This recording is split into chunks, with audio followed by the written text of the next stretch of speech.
നമുക്ക് ഈ പാഠഭാഗത്തിൽ എന്തൊക്കെയാണ് പഠിക്കാനുള്ളത് എന്ന് നോക്കാം. Okay, I am the earth. Billions of years ago, I was a burning sphere. Later on, I was cooled in the incent ride. It again took millions of years for living begins to appear. You may that I am the only one to have life among the planets in the solar system. I have everything to support your life: air to breathe, water to drink, and for all the other uses, soil for plant growth, and so on. Have you read the monologue of the earth? അപ്പൊ ഇവിടെ തന്നിട്ടുള്ളത് എന്താണ് പറയുന്നത്? Billions ഇയേഴ്സിന്റെ മുന്നേ ഒരു ചുട്ടുകൊള്ളുന്ന ഒരു ഗോളം, ഒരു സ്ഫിയർ ആയിരുന്നു ഞാൻ എന്നാണ് പറയുന്നത്. പിന്നീട് നിരന്തരം മഴ പെയ്തിട്ട് ഞാൻ തണുത്ത് പിന്നെയും ദശലക്ഷക്കണക്കിന് വർഷങ്ങൾ കഴിഞ്ഞപ്പോഴാണ് ജീവജാലങ്ങൾ എന്നിലുണ്ടായത്. അതുപോലെ തന്നെ സോളാർ സിസ്റ്റങ്ങളിൽ എനിക്ക് മാത്രമാണ് ജീവൻ നിലനിൽക്കുന്നത്. അത് നിങ്ങൾക്ക് അറിയാമല്ലോ. നിങ്ങൾക്ക് ജീവിക്കാൻ ആവശ്യമായിട്ടുള്ള ശ്വസിക്കാനുള്ള വായു, കുടിക്കാനുള്ള വെള്ളം, മറ്റുള്ള ആവശ്യങ്ങൾക്കുള്ളത്, അതുപോലത്തെ സസ്യങ്ങളുടെ വളർച്ചയ്ക്ക് അനിവാര്യമായിട്ടുള്ള സോയില്, അത്തരത്തിലുള്ള എല്ലാ കാര്യങ്ങളും എൻ്റെ അടുത്താണുള്ളത് എന്നാണ് പറയുന്നത്. ഇത് ഒരു മോണോലോഗാണ്. മോണോലോഗ് എന്ന് പറഞ്ഞാൽ എർത്ത് സ്വന്തം കഥ, അല്ലെങ്കിൽ അയാളെ തന്നെ കുറിച്ചിട്ട് എഴുതുന്നതിനെയാണ് നമ്മൾ മോണോലോഗ് എന്ന് പറയാം. അപ്പൊ എർത്തിനെ കുറിച്ച് പറഞ്ഞ കാര്യങ്ങളാണ് ഇവിടെ പറഞ്ഞത്. How beautiful is the surface of the earth with its rivers, mountains, valleys and plains. എന്താണ്? പുഴകളും മലകളും താഴ്വരകളും സമതലങ്ങളും ഒക്കെയായിട്ട് ഭൂമിയുടെ ഉപരിതലം എന്ന് പറയുന്നത് വളരെ മനോഹരമാണ് അല്ലെ? But what about the interior of the earth? പക്ഷെ എർത്തിന്റെ ഇന്റീരിയർ, ഉള്ളിലേക്ക് എങ്ങനെയാണെന്ന് നിങ്ങൾക്ക് അറിയാമോ? Let us explore the inner secret of the earth. അപ്പൊ എർത്തിന്റെ ഉള്ളിലുള്ള കാര്യങ്ങളെ കുറിച്ചിട്ടുള്ള ഒരു പാഠഭാഗമാണ് ഇത്. അപ്പൊ എർത്തിലെ ഉള്ളിൽ എന്തൊക്കെയുണ്ട് കാര്യങ്ങളൊക്കെയാണ് നമുക്ക് ഈ പാഠഭാഗത്ത് പഠിക്കാനുള്ളത്. ഇൻടു ദ ഇന്റീരിയർ, എർത്തിന്റെ ഉള്ളിലേക്ക്, ഉള്ളറയിലേക്ക്. We are aware of the temperature on the earth's surface, but it is the extreme heat inside the earth. എന്നാണ് എർത്തിന്റെ പുറത്തുള്ള സർഫേസിലെ ടെമ്പറേച്ചർ നമുക്കറിയാം അല്ലെ? നമുക്ക് ചൂടുകാലം ആയാലും ഒക്കെ അറിയാം എന്താണ് ഏകദേശം ടെമ്പറേച്ചർ എന്നുള്ളത്. പക്ഷെ അതിന്റെ ഉള്ളിലേക്ക് എന്ന് പറയുന്നത് വളരെയധികം ചൂടാണ്. The temperature at the center of the interior is about 5500 degrees Celsius. എന്താണ്? ഈ എർത്തിന്റെ സെന്റർ പോയിന്റ് എന്ന് പറയുന്നത് 5500 ഡിഗ്രി സെൽഷ്യസ് ആണ് അവിടുത്തെ ചൂട്. Do you know that water boils at 100 degree Celsius? നിങ്ങൾക്ക് അറിയാം 100 ഡിഗ്രി എത്തിയ വെള്ളം തിളക്കുമെന്ന് നമുക്കറിയാം അല്ലെ? Can you imagine the heat of 5500 degree Celsius? അപ്പൊ നിങ്ങളൊന്ന് ഇമാജിൻ ചെയ്ത് നോക്കി, 5500 ഡിഗ്രി സെൽഷ്യസ് എന്ന് പറയുന്നത് എത്രത്തോളം ചൂടാണെന്ന് നിങ്ങളൊന്ന് ഇമാജിൻ ചെയ്ത് നോക്ക്. നമുക്ക് ഇമാജിൻ തന്നെ ചെയ്യാൻ പറ്റില്ല അല്ലെ? കാരണം 100 ഡിഗ്രിയിൽ എത്തുമ്പോൾ വെള്ളം തിളക്കും. അതിന്റെ ചൂട് തന്നെ നമുക്ക് അറിയാം എത്രത്തോളമാണെന്ന്. അതുപോലും നമുക്കൊന്ന് തൊട്ട് നോക്കാനോ അല്ലെങ്കിൽ അതിന്റെ അടുത്ത് പോകാനോ നമുക്ക് പേടിയാണ്. അപ്പൊ അതിന്റെക്കാൾ എത്രയോ ഇരട്ടിയാണ് 5500 എന്ന് പറയുന്നത് അല്ലെ? Have you heard of mines? നിങ്ങൾ മൈൻസിനെ കുറിച്ച് കേട്ടിട്ടുണ്ടോ എന്നാണ് ചോദിക്കുന്നത്. Do you know how many kilometres deep the deepest mine is? ഏറ്റവും ഡീപ്പസ്റ്റ് ആയിട്ടുള്ള മൈൻ എന്ന് പറയുന്നത് എത്ര കിലോമീറ്റർ ആണെന്ന് നിങ്ങൾ കേട്ടിട്ടുണ്ടോ? അബൌട്ട് 12 കിലോമീറ്റേഴ്സ്, 12 കിലോമീറ്റേഴ്സ് ആണ്. Humans can reach even that far only with the help of the machine and safety devices. Safety ഡിവൈസിന്റെയും മെഷീന്റെയും ഹെൽപ്പോട് കൂടി മാത്രമേ നമുക്ക് അവിടെ എത്താൻ സാധിക്കുകയുള്ളൂ. The distance from the surface to the center of the earth is about 6371 kilometers. അഥവാ ഈ എർത്തിന്റെ സെന്ററും ഈ സർഫേസും തമ്മിലുള്ള ദൂരം എന്ന് പറയുന്നത് 6371 കിലോമീറ്റർ ആണ്. So it is it possible for the humans to understand the interior of the earth directly?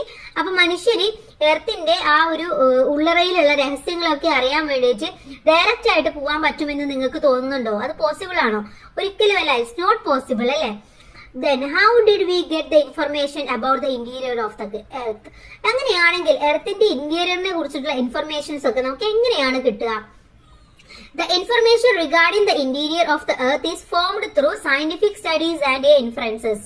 നമുക്ക് എന്താണ് സയന്റിഫിക് സ്റ്റഡീസിലൂടെയും അതുപോലെ തന്നെ നമുക്ക് അവിടെ നിന്ന് കിട്ടുന്ന ഓരോ രൂപങ്ങളുടെയും അടിസ്ഥാനത്തിൽ മാത്രമേ നമുക്ക് ഓരോ നിഗമനങ്ങളിലും എത്താൻ വേണ്ടി സാധിക്കുകയുള്ളൂ.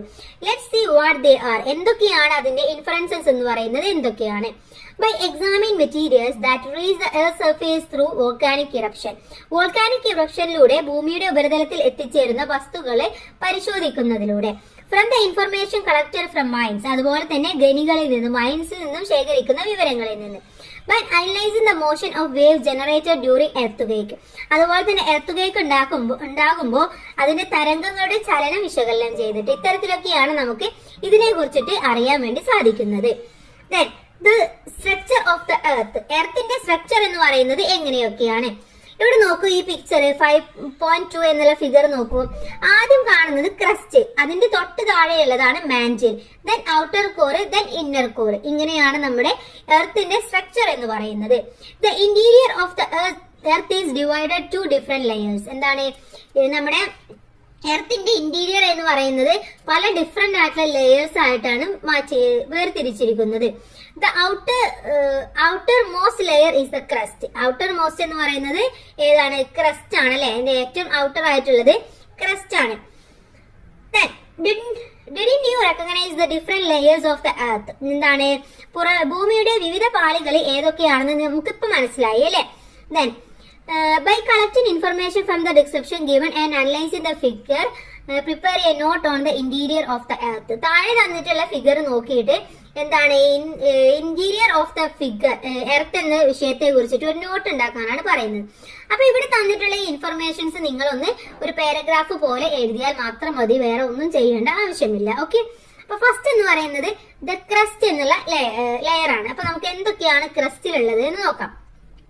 The crust is the outermost and relatively thin layer of the earth. ഭൂമിയുടെ ഏറ്റവും പുറമേയുള്ളതും താരതമ്യേന നേർത്തതുമായ പാളിയാണ് ഈ ക്രസ്റ്റ് അല്ലെങ്കിൽ ഭൂവൽക്കം എന്ന് പറയുന്നത്. This layer is made up of solid rocks. ഇത് എങ്ങനെയാണ്? ഖരരൂപത്തിലുള്ള പാറകൾ കൊണ്ടാണ് ഇത് നിർമ്മിച്ചിട്ടുള്ളത്. The crust has two parts, namely continental crust and oceanic crust. എന്താണ് ഇതിന് രണ്ട് ഭാഗമാണുള്ളത്. ഒന്ന് കോണ്ടിനെന്റൽ ക്രസ്റ്റും മറ്റൊന്ന് ഓഷ്യാനിക് ക്രസ്റ്റുമാണ്. Continental crust is thicker than the oceanic crust. Continental crust എന്ന് പറയുന്നത് ഓഷ്യാനിക് ക്രസ്റ്റിനേക്കാളും വളരെ കനം കൂടുതൽ ഉള്ളതാണ്. The average thickness is about 30 kilometers. 30 kilometer ആണ് അതിന്റെ average thickness എന്ന് പറയുന്നത്. In mountain areas, continental crust has a thickness of about 70 kilometers, but the average thickness of the oceanic crust is 5 kilometers. അഥവാ ഈ വൻകര ഭൂവൽക്കത്തിന് പർവ്വത പ്രദേശത്ത് നിന്ന് 70 കിലോമീറ്റർ തിക്നെസ് ഉണ്ട്. എന്നാൽ ഓഷ്യാനിക് ക്രസ്റ്റിന് ശരാശരി ഒരു 5 കിലോമീറ്റേഴ്സ് മാത്രമേ ഉള്ളൂ. അപ്പൊ ഇതാണ് ക്രസ്റ്റിനെ കുറിച്ച് പറയാനുള്ളത്. നെക്സ്റ്റ് എന്ന് പറയുന്നത് അടുത്ത ലെയർ ആണ് ദ മാന്റിൽ എന്നുള്ളത്. എന്താണ് mantle? Mantle is the layer below the crust. ക്രസ്റ്റിന് താഴെയുള്ളതാണ് മാന്റിൽ എന്ന് പറയുന്നത്. This is relatively thick. It extends up to about 2900 kilometres. അഥവാ ഇത് മാന്റിൽ എന്ന് പറയുന്നത് വളരെ കനം ഉള്ള ഒരു ഭാഗമാണ്. അത് മാത്രമല്ല 2900 കിലോമീറ്റർ വരെ വ്യാപിച്ചു കിടക്കുകയും ചെയ്യുന്നുണ്ട്. The part of the earth that comprises crust and upper part of mantle is called lithosphere. എന്താണ് ഭൂവൽക്കവും ഈ ഒരു ക്രസ്റ്റും ഈ മാന്റിലിന്റെ ഉപരിഭാഗവും ചേർന്നുള്ള ഭാഗത്തെയാണ് നമ്മൾ ലിത്തോസ്ഫിയർ എന്ന് പറയുന്നത്. Then the part below the lithosphere, which is a molten state due to the melting of rock particles, is known as asthenosphere. അഥവാ ശിലാമണ്ഡലത്തിന് താഴെയായിട്ട് ഈ ഒരു ലിത്തോസ്ഫിയറിന് താഴെയായിട്ട് ശിലപദാർത്ഥങ്ങൾ ഉരുകി അർദ്ധ ദ്രാവകാവസ്ഥയിൽ കാണപ്പെടുന്ന ഭാഗമാണ് നമ്മൾ അസ്തനോസ്ഫിയർ എന്ന് പറയുന്നത്. The portion below the asthenosphere is solid state. അസ്തനോസ്ഫിയറിന്റെയും താഴെയുള്ളത് സോളിഡ് സ്റ്റേറ്റ് ആണ്. അപ്പൊ ആകെ മുകളിലുള്ളത് ലിത്തോസ്ഫിയർ, അതിന് താഴെ അസ്തനോസ്ഫിയർ, അതിന് താഴെ solid state. Okay, the next one core ആണ്. The layer below the mantle is the core. എന്താണ് മാന്റിലിന് താഴെയുള്ള ഭാഗമാണ് കോർ എന്ന് പറയുന്ന ഭാഗം. It is divided into outer core and inner core. ഇതെന്താണ് രണ്ട് കോറുകളാണുള്ളത്, ഒന്ന് ഔട്ടർ കോറും മറ്റൊന്ന് ഇന്നർ കോറും. The outer core is liquid state while the inner core is the solid state. Outer core liquid സ്റ്റേറ്റിലും അതുപോലെ തന്നെ ഇന്നർ കോർ സോളിഡ് സ്റ്റേറ്റിലുമാണ് ഉള്ളത്. The core is mainly made up of metals like nickel and iron. ഇത് നിക്കലും അയണും കൊണ്ടാണ് ഇത് main ആയിട്ട് ഈ ഒരു ഏരിയ ഉള്ളത്. Hence the core is also known as the NIFE. ഇതിനെ എന്താണ് നിഫെ എന്ന പേരിലും ഈ ഇതിനെ അറിയപ്പെടുന്നുണ്ട്. The temperature in the inner core is about 5500 degrees Celsius. ഇതിന്റെ ഈ ഇന്നർ കോറിലുള്ള ടെമ്പറേച്ചർ എന്ന് പറയുന്നത് 5500 ആണ്. അപ്പൊ ഈ കാര്യങ്ങളൊക്കെയാണ് നേരത്തെ ക്വസ്റ്റ്യന്റെ ആൻസർ ആയിട്ട് നിങ്ങൾ എഴുതേണ്ടത്. നെക്സ്റ്റ് നോക്കൂ, complete the given diagram by including the features of each layer of the earth. ഭൂമിയുടെ ഓരോ ലെയറിലെയും ഫീച്ചേഴ്സ് പറയുന്ന ഒരു ഡയഗ്രാം ആണ് ഇവിടെ ഉള്ളത്. ഇതൊന്ന് കംപ്ലീറ്റ് ചെയ്യണം. ഇവിടെ ക്രസ്റ്റിൽ തന്നിട്ടുണ്ട് ഔട്ടർ മോസ്റ്റ് ലെയർ എന്ന് തന്നിട്ടുണ്ട്. പിന്നെ എന്തൊക്കെ എഴുതാം? This layer is made up of solid rock, 2 parts namely continental crust and oceanic crust. Okay, then mantle തന്നിട്ടുള്ളത് the layer up which is 2900 kilometer below the crust എന്ന് തന്നിട്ടുണ്ട്. പിന്നെ എന്തൊക്കെ എഴുതാം? The crust and upper part of the mantle is called the lithosphere. The part below the lithosphere which is molten, this is also known as asthenosphere. Next തന്നിട്ടുണ്ട് known as nife എന്ന് തന്നിട്ടുണ്ട്. പിന്നെ എന്താ എഴുതാം? The layer below the mantle is the core, it is divided into outer core and inner core. Okay, ഇത്രയും കാര്യങ്ങൾ നിങ്ങൾക്ക് ഇവിടെ ഇത് ഈ ഒരു പിക്ചറിൽ ഈ ഒരു ഇലസ്ട്രേഷനിൽ കൊടുത്ത് ഇത് കംപ്ലീറ്റ് ചെയ്യാം. അടുത്തത്, the features of each layer of the earth interior are given in the table. Table എന്താ തന്നിട്ടുള്ളത്? ഭൂമിയുടെ ഓരോ ഉള്ളറയുടെ പാളിയുടെയും ഓരോ സ്പെക്കുലാരിറ്റീസ് അല്ലെങ്കിൽ ഫീച്ചേഴ്സ് ആണ് തന്നിട്ടുള്ളത്. ഇത് നമുക്ക് ഇതിൽ ശരിയായതിനും ഇതേപോലെ സ്മൈലിയും തെറ്റായതിനും ഇവിടെ തന്നിട്ടുള്ള പോലെയും നോക്കാം. അപ്പൊ ഇത് ഏതൊക്കെയാണ് ശരി എന്ന് നോക്കാം. Okay, the crust is the outermost solid part of the earth is made up rock. എന്താണ്? ഭൂമിയുടെ ഏറ്റവും പുറമേയുള്ള ശിലാനിർമ്മിതമായ ഉറപ്പുള്ള ഭാഗമാണ് ക്രസ്റ്റ് എന്ന് പറയുന്നത്. അതെന്താണ്? ശരിയാണ്. അടുത്തത് നോക്കൂ, lithosphere is made up of crust and upper mantle. എന്താണ്? അപ്പർ മാൻഡിലും ക്രസ്റ്റിന്റെ ഉപരിഭാഗവും ചേർന്നതാണ് ലിത്തോസ്ഫിയർ എന്ന് പറയുന്നത്. അതും ശരിയാണ്. The asthenosphere is the molten part formed by the molten rock particles. അഥവാ ശിലാ പദാർത്ഥങ്ങളെ ഉരുക്കി ദ്രാവകാവസ്ഥയിൽ കാണപ്പെടുന്ന ഭാഗമാണ് അസ്തനോസ്ഫിയർ എന്ന് പറയുന്നത്. അതും ശരിയാണ്. The outer core is the liquid state. പുറമേ കാണുന്ന ഔട്ടർ കോർ എന്ന് പറയുന്നത് liquid സ്റ്റേറ്റിലാണ്. Then continental crust and oceanic crust are the 2 parts of the crust. ക്രസ്റ്റിന്റെ 2 ഭാഗങ്ങളാണ് കോണ്ടിനെന്റൽ ക്രസ്റ്റും ഓഷ്യാനിക് ക്രസ്റ്റും. അതും കറക്റ്റ് ആണ്. The core is also known as nife. എന്താണ്? ഈ കോറിന് പറയുന്ന മറ്റൊരു പേരാണ് നിഫെ. അതും കറക്റ്റ് ആണ്. അപ്പോൾ ചുരുക്കി പറഞ്ഞാൽ ഇതിലെ എല്ലാ സ്റ്റേറ്റ്മെന്റും കറക്റ്റ് ആണെന്ന് അർത്ഥം. ഓക്കെ, നെക്സ്റ്റ് നോക്കൂ, illustrate the structure of the earth is a chart by given separate color of the each layer. നിങ്ങളുടെ അടുത്ത് നേരത്തെ തന്നിട്ടുള്ള സ്ട്രക്ചർ ഓഫ് എർത്തിനെ നിങ്ങളുടെ അടുത്തൊന്ന് ഇലുസ്ട്രേറ്റ് ചെയ്യാനാണ് പറഞ്ഞിട്ടുള്ളത്. ഒന്ന് ഉണ്ടാക്കി നോക്കുക. നിങ്ങൾക്ക് സെപ്പറേറ്റ് കളർ കൊടുത്തിട്ട് വരച്ചോ അല്ലെങ്കിൽ വേറെ എന്തെങ്കിലും ഉപയോഗിച്ചോ നിങ്ങൾക്ക് അതിനെ സെപ്പറേറ്റ് ആക്കിയിട്ട് മാറ്റാം. എന്നിട്ട് അത് ക്ലാസ്സിൽ ഡിസ്പ്ലേ ചെയ്യാനാണ് പറയുന്നത്. Next one, with the title of Interior Features of the Earth, prepare notes by including additional information. The Interior Features of Earth എന്ന വിഷയത്തിൽ നിങ്ങളെടുത്ത് നോട്ട് ഉണ്ടാക്കാൻ പറയുന്നുണ്ട്. അപ്പൊ നമ്മൾ നേരത്തെ പറഞ്ഞ കാര്യങ്ങളൊക്കെ നിങ്ങൾ അതിൽ എഴുതിയാൽ മതി. ഇനി നിങ്ങൾക്ക് ആവശ്യമായിട്ടുണ്ടെങ്കിൽ നിങ്ങൾ തീർച്ചയായിട്ടും കമന്റ് ചെയ്യുക. അപ്പൊ നമ്മൾ ഇമ്പോർട്ടന്റ് നോട്ട്സിൽ അത് അപ്ലോഡ് ചെയ്ത് തരുന്നതാണ്.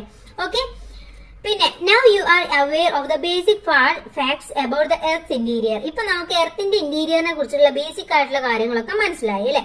Let us try to understand some facts regarding the atmosphere that surround the earth. എർത്തിന് ചുറ്റുമുള്ള ആ ഒരു അറ്റ്മോസ്ഫിയറിനെ കുറിച്ചുള്ള ചില വസ്തുതകൾ നമുക്ക് മനസ്സിലാക്കാം. അപ്പൊ നമ്മളിപ്പോ ഭൂമിയുടെ ഉള്ളിലുള്ള സംഭവങ്ങൾ പഠിച്ചു. ഇനി നമുക്ക് പുറത്തുള്ള അന്തരീക്ഷത്തെ കുറിച്ച് എന്തൊക്കെയാണെന്ന് പഠിക്കാം.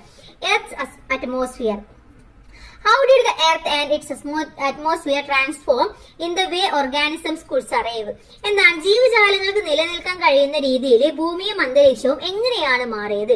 ഒരു ദിവസം കൊണ്ട് മാറിയതാണോ അല്ലെങ്കിൽ അങ്ങനെ തന്നെ ആയിരുന്നോ എന്നൊക്കെയാണ് നമ്മൾ നോക്കുന്നത്. The earth which was in a molten hot state at the time of origin slowly cooled over in billions of years. This process released the gas inside the earth. എന്നാണ് ഇതിന്റെ ഒറിജിന്റെ സമയത്ത് ഒരു ചുട്ടുപഴുത്ത അവസ്ഥയിലായിരുന്നു എർത്ത് ഉണ്ടായിരുന്നത്. അങ്ങനെ ബില്യൺസ് ഇയേഴ്സ് കഴിഞ്ഞിട്ടാണ് ഇത് സാവധാനം തണുത്ത് ഈ ഒരു അവസ്ഥയിലേക്ക് മാറിയത്. ഈ പ്രക്രിയയിലൂടെ ഭൂമിയുടെ ഉള്ളിലുണ്ടായിരുന്ന ഗ്യാസസ് പുറത്തു വരികയാണ് ചെയ്തത്. Eventually an air covered containing many gases was formed around the earth. This gases blanket that covers the earth is known as the atmosphere. എന്താണ്? ക്രമേണ ഭൂമിക്ക് ചുറ്റും നിരവധി ഗ്യാസസ് വീഴുകയും ഒരു ആവരണം പോലെ ഒരു ലെയർ പോലെ അതിങ്ങനെ വന്നു, ഒരു കവർ പോലെ വന്നു. ഇത് ഭൂമിയെ ഇങ്ങനെ ഒരു പുതപ്പ് പോലെ പുതഞ്ഞിരിക്കുകയാണ് അന്തരീക്ഷം എന്ന് പറയുന്നത്. With the origin of plants, an atmosphere became rich in oxygen as a result of a photosynthesis. അങ്ങനെ പിന്നെ എന്താ ഉണ്ടായത്? സസ്യങ്ങൾ ഉണ്ടായതോട് കൂടിയിട്ട് അതിന്റെ പ്രകാശ സംശ്ലേഷണം വഴി നമ്മുടെ അന്തരീക്ഷത്തിൽ ഒരുപാട് ഓക്സിജൻ ഉണ്ടായി. അങ്ങനെ ഓക്സിജൻ കൊണ്ട് സമ്പന്നമാവുകയാണ് ചെയ്യുന്നത്. Nitrogen, oxygen, carbon dioxide etcetera are the major gases in the atmosphere. അറ്റ്മോസ്ഫിയറിലെ പ്രധാനപ്പെട്ട ഗ്യാസസ് എന്ന് പറയുന്നത് നൈട്രജനും ഓക്സിജനും കാർബൺ ഡൈ ഓക്സൈഡുമാണ്. Apart from these there are the other gases, dust particles and water molecules. എന്തൊക്കെയാണ്? ഇത് മാത്രമാണ് നമ്മൾ അന്തരീക്ഷത്തിലുള്ളത്? അല്ല. കൂടാതെ മറ്റുള്ള ഗ്യാസസ് ഉണ്ട്. അതുപോലെ തന്നെ പൊടിപടലങ്ങൾ, ജലാംശവും ഇതൊക്കെ നമ്മുടെ അന്തരീക്ഷത്തിൽ ഉള്ളതാണ്. Then let us see the various gases present in the atmosphere and their composition. ഇനി നമുക്ക് അറ്റ്മോസ്ഫിയറിലുള്ള ഓരോ ഗ്യാസസും എത്രയുണ്ട്, അതിന്റെ പെർസെന്റേജ് എത്രയുണ്ട് എന്നൊക്കെയാണ് നമ്മൾ നോക്കാൻ പോകുന്നത്. Okay, composition of the atmosphere എന്നുള്ളതാണ് അടുത്ത ടോപ്പിക്ക്.